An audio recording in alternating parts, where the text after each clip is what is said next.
How you doing, YouTube? Matt with Massive Beer Reviews, back with yet another review. It's been a while since I've done one, actually. Yeah, it's been like a week. It's kind of a long time. Usually pop off a few here and there, but yeah, it's been a bit. Kind of excited because I'm in the mood for a little bit of sour, hopeful goodness in the form of Avery Brewing Company. It's their Bug Zapper Sour Ale. Never had this before. Avery has begun their foray into canning. They sent a bunch of these off. Thank you very much, and yeah, we'll see what happens. What does it say? Bug Zapper Sour Ale. It's an ale with lime zest, ginger, and mint. Kind of curious there. 6.5 or 6% actually. Don't know where the 5 came from.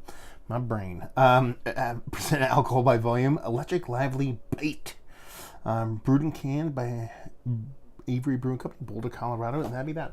On the bottom it says canned on 4/27/18, like summertime in your mouth, fool. Not the fool part, but yeah, it's got a big kind of bug thing on there, and it says Bug Zapper. So there you go. Label's all right. Doesn't blow me away, but what are you gonna do? I'll give you a measured pour here. Hopefully you don't get too much of a dirty glass mafia on here. Typically I will wash my glasses every time before I do these, and they still come out funky, but I can't right now. The reason why I haven't done a beer review in a while is because I did a live review not too long ago. It was probably exactly a week ago, actually. What do we have here?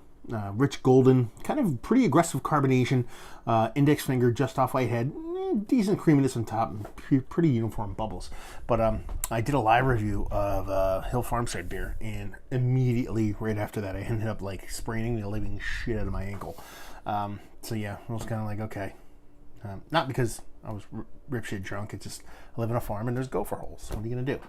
So, yeah, laid off the beer reviews for a while to let me be on the mend. So, but I kind of wanted a beer tonight, so we're going to do one. Man, so much backstory. It's about the beer, not me. Anyway, so yeah, does she look the part of a sour ale? Sure. She looks like a bunch of other beers. Let's see what the nose has. You know what? That mixture of the lime with that mint is pretty freaking cool, to be perfectly honest with you. Not getting a huge sour, big bite, as they would put it. Not huge acidity, not huge tartness. I'm assuming it's a kettle sour, but it has a big, rich, almost like nutty, crackery kind of malt going on. And you get that bit of a kind of zestiness in there. And then you get that pop of mint. It's a really cool combination. I kind of like it. They're talking about summertime in your mouth. Not necessarily going to attribute mint to be summertime in your mouth, but if you're from down south and you get in, Kentucky Derby way, talking about mint juleps, it's definitely a summery kind of thing. But yeah, maybe a little mojito action too. But yeah, I like that. It's pretty vibrant. It's very Andes Candies kind of mint. So you get a little bit of soft kind of cocoa powder vibe going with it too. I think this is really cool nose-wise. See what she tastes like. Cheers.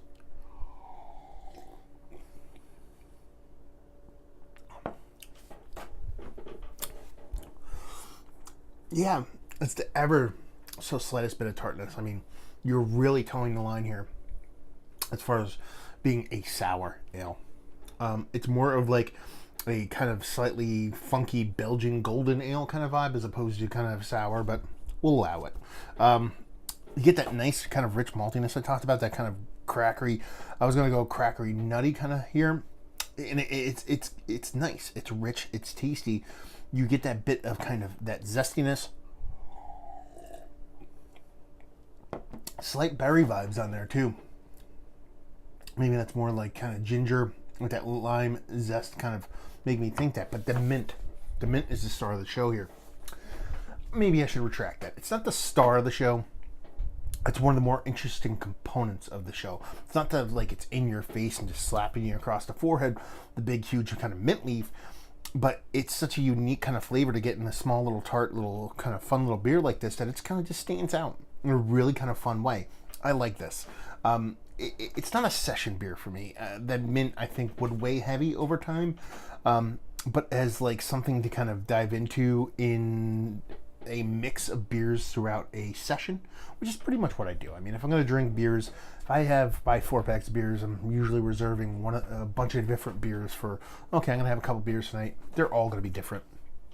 That's where this would land for me. Either at the beginning of kind of a bunch of mix of beers, or just kind of something in between a couple different beers to kind of reset myself. I don't want to kind of pigeonhole it or kind of like dumb it down or kind of just say, oh, that's all it can do. I think it stands on its own as a really interesting, fun beer. for the sake of just saying it's fun. But it's super unique in a good way. There's a lot of breweries out there I try to do unique stuff for the sake of being weird. This tastes like unique, and maybe they were trying to be weird, but it kind of works for me. It's soft, it's nice, it's gentle, it's approachable, while impactful, and just that noon portion of the show really does it for me. So let's talk about it. It's one of the better sour ales I've had as of late. I don't even think it is. Is it one of the more interesting beers, let alone sour beers that I've had as of late? Yes, that mint in combination with that ginger, with that kind of zestiness, just kind of works for me, and just ends up coming off as just a really fun beer. Value and availability, it's Avery, it's a can. I'm assuming it's going to be, a 6-pack at $12 plus or minus $1 or $2.